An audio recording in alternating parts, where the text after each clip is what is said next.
and welcome back to my YouTube channel. I am plantainmouth and please do subscribe to my channel. Oh, I think I'm just serious. Hi guys, welcome back to my YouTube channel. I think I sound like an idiot. Hola, bienvenidos a mi canal de YouTube. Me llamo plantainmouth. And today's video, I am going to be talking about the Money Heist slash the La Casa de Papel series.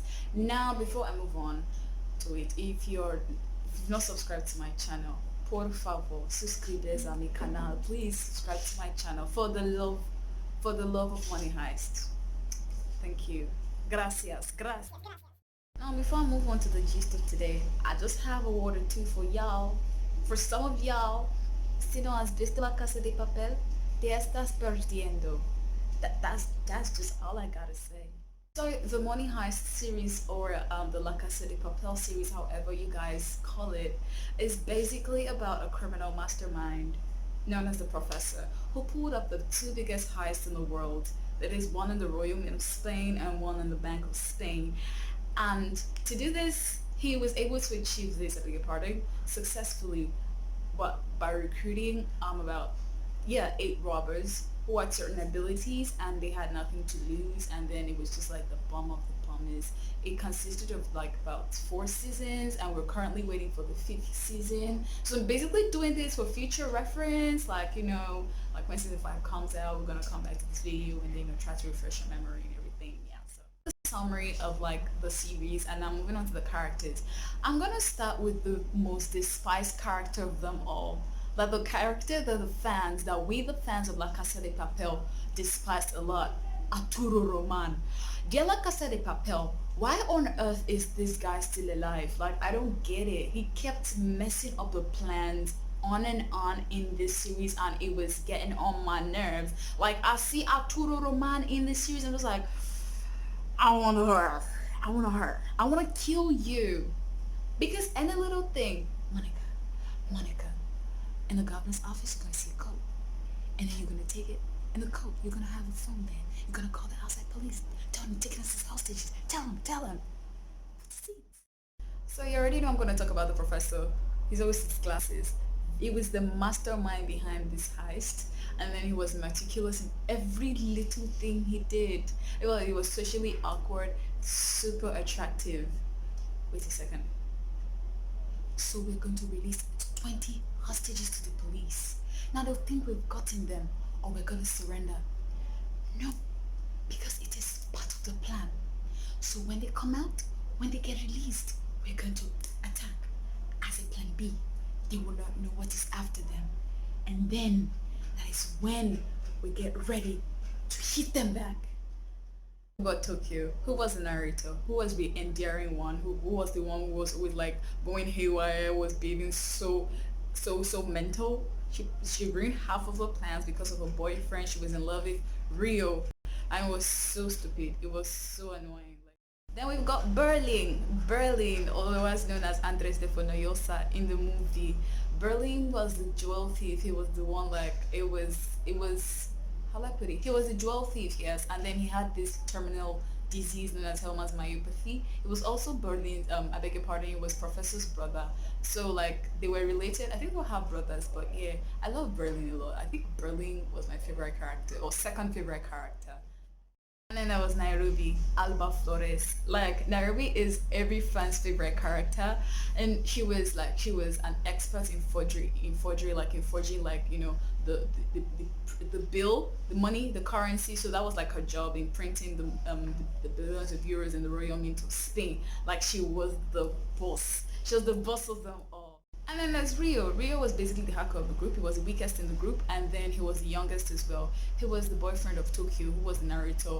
And because of these two in the Money Heist series, they led to someone's death. They just destroyed everything. Denver was one of the robbers with the mysterious lab. Apparently, like, it was scripted, and then I don't know how, but like a lot of people played the roles for Denver, but it was only Denver that got that actual laughter. Like, it was very awkward. Sounds like a donkey that brays, but like, there was Helsinki and Oslo too. They were robbers, but then they were cousins, and one of them died along the line. because of Arturo Roman. Moscow was Denver's father, so Denver was Moscow's son. And then there was Inspector Raquel. She was the officer in charge of negotiations, always talking to the police, to the professor, to negotiate with the professor between the hostages and like the robbers and everything. And she was also the professor's lover. This thing, the director of this series, Alex Pena, did a wonderful job. Characters that came by towards the end of the season, like Palermo, Cicera, Coronel Tamayo, Gandia, Marcial, Bogota, and the rest. I'm going to point out several things that, like, that seemed like really, really, really, really catchy in the series. Firstly, the names of the characters. They didn't use their real names. They were named after national capitals, like I already mentioned, Berlin, Tokyo, Denver, Nairobi, because they were not supposed to relate with one another. Just like they were just supposed to come for business, the robbery, and then leave. But over time, some of them fell in love, and they started like sharing experiences, which was out of the rule of the heist. There wasn't supposed to be trust, no relation, no emotions, nothing, just strictly robbery. But like they messed up. I'm sure you noticed that they had a red overall, which was the actual Money Heist costume. It signified love, death, violence, and resistance, and all that happened in the series. And then the Dali mask, which was what they wore on their face, to cover the face, was actually the face of like a a Spanish painter known as Salvador Dali. The Dali mask actually stood for resistance and national pride of the Money Heist, like that. Like each time they wore it, it was like this pride with your costume in red, and then they just stand outside that way each time they open the door to the Royal Mint of Spain or Bank of Spain, and they just like, these guys are just so cool. They are just so cool. Una mattina, il sole è alto. Oh bella ciao, bella ciao, bella ciao, ciao, ciao. Una mattina, mi sono alto e ho trovato l'invaso. Oh partigiano, portami via. Oh bella ciao, bella ciao, bella ciao, ciao, ciao. Partigiano, portami via, che mi sento di morire.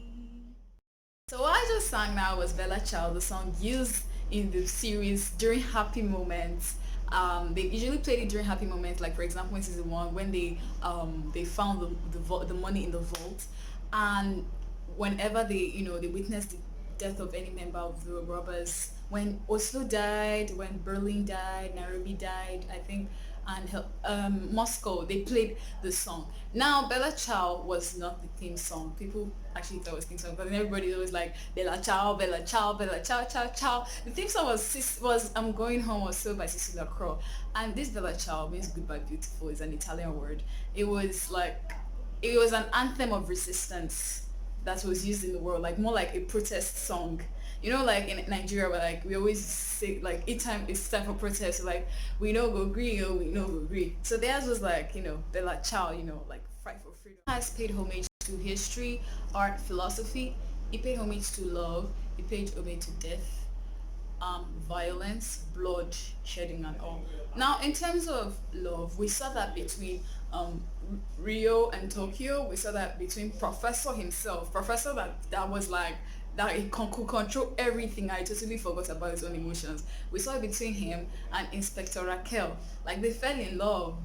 Inspector Raquel later got the name Lisbon, her pseudonym and nickname Lisbon, and I felt like it was so beautiful.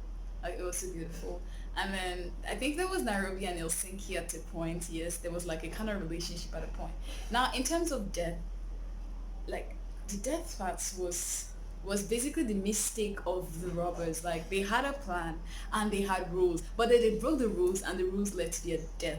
Now, I want to ask a question: whose death pained you most? Was it Oslo's, Moscow's death, Berlin's death, or Nairobi's death? Before I watched season 4, Berlin's death was what pained me most, because knowing the fact that he was going to die eventually, he decided to sacrifice his life for his members, and like his death in the cave was just so sad. Like, and then Oslo's own was because of Arturo Roman, and then Nairobi. I felt like Nairobi's death was so unfair. Like it was really unfair. because Palermo was one of the robbers that later joined in season three. He told it was basically because, and it was because he told what's it called? He told the professor, I think earlier on in season three, when during Burley's wedding with Tatiana, like he was going to betray the plan, but he wasn't going to betray the professor. Like I guess the professor didn't really think I didn't really like pay attention to that, but it was what happened. He betrayed the plan, or did he betray professor? One of them, when he spilled some things to Gandia, one of the chief securities, the governor of the Bank of Spain in season four, and then Gandia shot Nairobi. Like at that point, I felt like the series had ended. Like that was just the end. That was just it. So basically, the series overall was okay. I feel I give it like maybe like a 6 out of 10, but I had like issues. Season one was unnecessarily dragged. I felt like they got into the Royal Mint of Spain in season one, and they could have gotten out in season two. In season one, I beg your pardon, because at a point I was just very tired, and you could predict that okay, they're about to get caught, but then it was part of the plan because Professor kept on twisting and twisting. The plot was twisted at a point, like it was a twisted plot, and it was cliche. You could almost predict what was going to happen. So I was just like, why didn't these people just come out of the like Bank of Spain and Royal Mint of Spain in season one? There was no the whole, prolonging the whole stretching the series was just very unnecessary. So that was my own point. And then season two was okay. They left. They came out of this the series the Royal Mint of Spain, and everyone parted ways. Denver went with Stockholm, Monica Gastambide. That was Arturo's secretary, lover, who got pregnant for him. But the ways of men, they'll deny it. No offense, I didn't mean that in a rude way, but they'll deny it. And then Rio and Tokyo went to Love Island, and then Professor gave like the inspector like a map to find him, and then there was Helsinki and Nairobi, and I guess that was it. Suspense was also another thing that caught my attention in the Money Heist series, like Casa de Papel series. It was so apt, like especially when we all thought that Nairobi died at first before season four came out. When we thought Nairobi died in season three, like when the bullet got to her heart, and we were like, bruh. I was like, oh my god, this cannot happen. Like, I know this cannot happen. And then, bravery. There were so many of them that got brave, especially Tokyo. In as much she was really, really haywire, she went like really, really, she had capricious tendencies. And the moment she was able to, carry out the surgery for Nairobi, when the officers disconnected the video call from the surgery room, they connected to a surgeon like outside the Bank of Spain, and they disconnected it, and they wanted to surrender Nairobi to the police so she could get she could get like treated, and they should perform the surgery. But Tokyo took charge, and I think it was successful, and she was like, I was like, nah, this girl is mad. Betrayal was also part of Money Heist because a lot of them betrayed each other. Palermo was an example. Tokyo too betrayed all of them betrayed and barely made one statement that betrayal is an inherent part of love. I don't even know how true that is, but he was just enjoying himself. It says betrayal does not depend on love, but then it depends on the magnitude in which the person was put into at that particular point in time. Man, sometimes those questions really tally in the actual world. So yeah. And Tiamo. I have to talk about the Tiamo song, like when they had a flashback to Berlin's wedding. It was such a beautiful song. Ti amo, un solo ti amo, un solo ti da da din da da da da di da da da da da da da. While I was watching the series, like there were so many things that caught my attention. Like I've said some of them, like love and death and violence and everything. Now some quotes that I jotted down, or like I that caught my attention. There were so many quotes that the robbers, like for robbers that they were just after money, they really had a lot of wisdom. And there was one from Tokyo. Like Tokyo said a lot, but there was one. She said the good thing about relationship is that you finally forget how they started. Like there's a relationship that's gosh so beautiful, and then you have to like start tracking your mind, like how did we even get to this phase? Anyway, Sha, that is for lovers. Moving on to the next part. And then we have one from Professor. It says when someone is in love. Because at a point they just realized that I think love was, like they were having emotions over time, which was not part of the plan, but it really played a big role in all of them. It says that when someone is in love, they look through the rose tinted glass. Everything's wonderful. They transform into a soft teddy bear that's smiling all the time.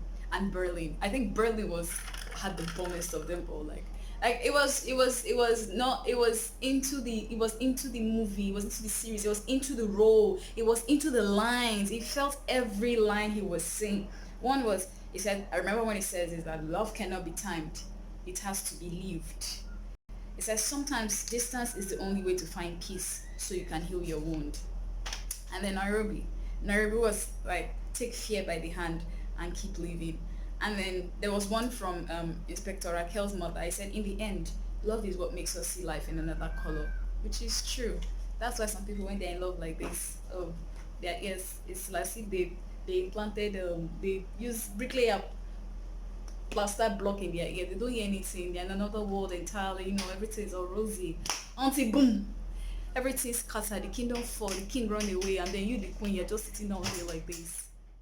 Touch parts that needs to be touched in this, like in from season 1 to 4. And well, for those of you that have seen it, even know what I'm talking about. Now, those of you that have not, after this, go and watch it. Go and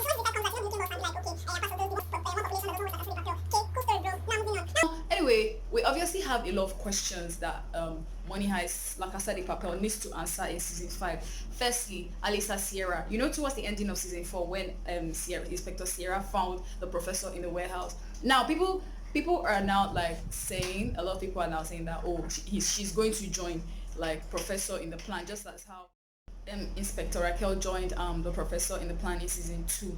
In season 2, she had to betray her profession. Yes, would there be justice? I feel like, would there be justice for Nairobi? Because towards the ending of what's it called? The ending of season 4, all the robbers, when they brought back Lisbon into the Real Mint of Spain, they all kept yelling for Nairobi, for Nairobi. So will there be justice for Nairobi? I feel like there should be justice for Nairobi for what Gandhi did. That guy deserves.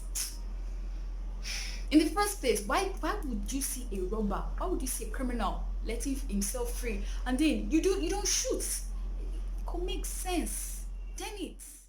So I hope you guys actually enjoyed this. I'm just really excited doing this because for the first time in my life, or for the first time in a long time, I actually finished a series. Like, just so excited. So we can all. So I'm just basically here waiting for season 5 to come. Whenever it comes out, I'll be back again. I'll be back. So thank you guys for watching. I'll be back again with my other video. Bye.